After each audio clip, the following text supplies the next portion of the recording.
Thank you, Mr. Mayor.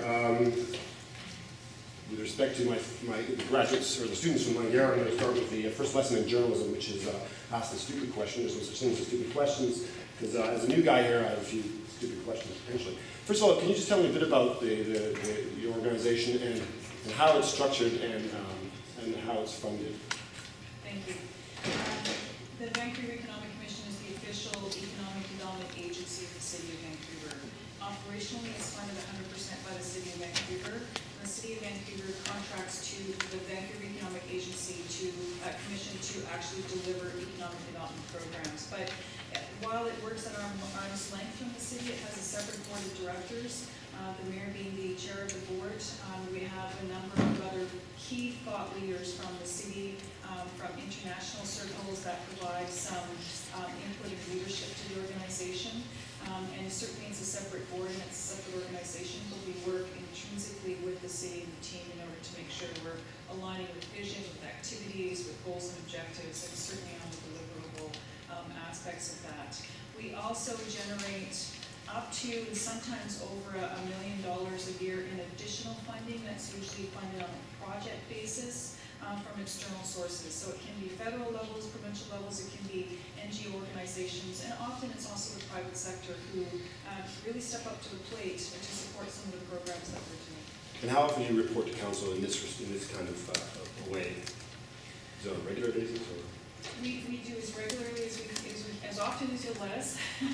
we come to council. You're saying we don't let you?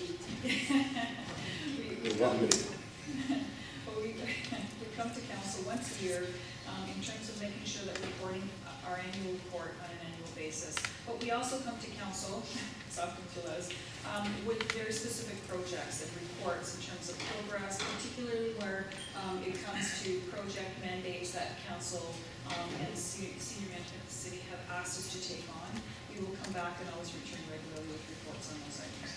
This report talks about targets, but there's no real specific targets. I mean, who comes up with these targets? If we want to reach a certain number or a certain percentage, is that something you will recommend to us, or do we have to go away and take this report and kind of figure out, okay, we want to reach this many of this, you know, based on your recommendations in this report? Who actually will go after those targets and then fund the kinds of targets we want to reach? Depending on what the target is related to, we will sometimes come up with those targets ourselves based on the in-house expertise we have, but we will also look at best practices around the world. We will do our background research and analysis in terms of really understanding, you know, what are the benchmarks, what are the measures, what are the best targets, and then we'll work to establish those internally. If it's something associated with a city or a city target, what we'll do is we'll do the research if necessary, and then we'll make those recommendations back to the city.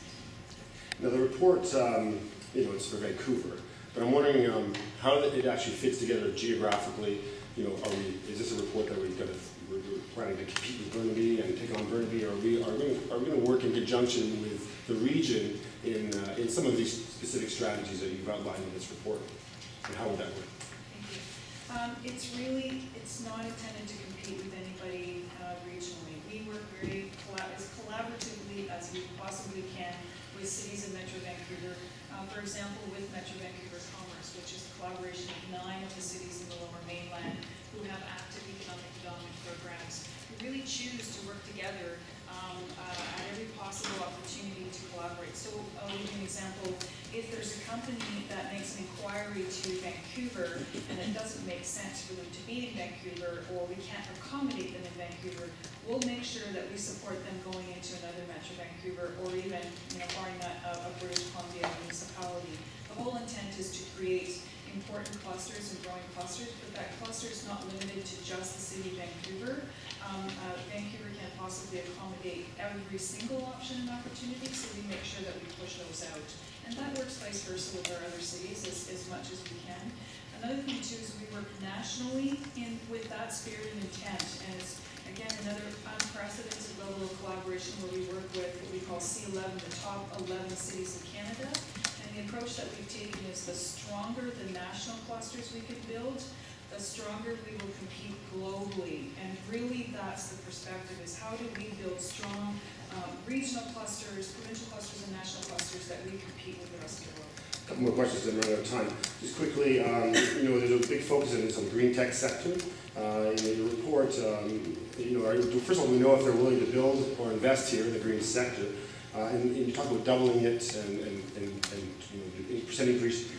The numbers, I mean, what are, first of all, my first question on that is, you know, currently it represents about 3% of our sector, the green sector of jobs in the city.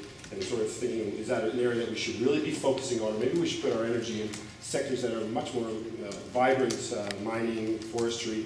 These are major industries in our city. And I see a big focus in this report on the green sector. Now, there's nothing wrong with that. I absolutely support green industry and all that. But I think if it's only representing 3% of our sector, and you're talking about doubling, okay, well, 6%. But then, you know, what about all the other sectors that are already vibrant and potentially losing them to other cities like Calgary and so on? And wondering what the plan is for that.